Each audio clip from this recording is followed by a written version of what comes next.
शेतकरी मित्रांनो, NPK 1261 खत वापरता पण त्याचे रिझल्ट मिळत नाहीत का? तर कारण असू शकतं वापरण्याची वेळ. आज आपण या खताचे फायदे आणि वापरण्याची योग्य वेळ जाणून घेणार आहे. NPK 1261 खतामध्ये 12% नायट्रोजन आहे आणि 61% फॉस्फरस आहे. या खतामध्ये आपल्याला फॉस्फरस हा जास्त मिळतो. त्यामुळे पिकांमध्ये मुळांची वाढ आणि फुटवा होण्यास मदत होते. त्याचबरोबर पिकांना चांगली ऊर्जा मिळते. आता ही खत वापरण्याची योग्य वेळ कोणती ते जाणून घेऊया. NPK 1261 खताचा वापर आपण 3 स्टेजमध्ये करायचा आहे.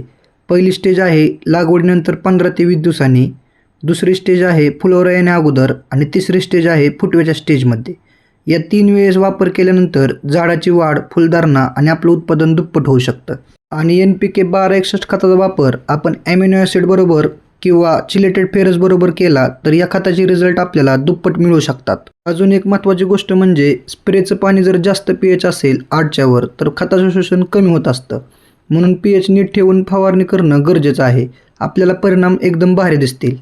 शेतकरी बांधवांनो, खत तेच आहे पण वापरण्याची वेळ आणि पद्धत जर बदलली तर आपल्या उत्पादनामध्ये जबरदस्त वाढ होऊ शकते.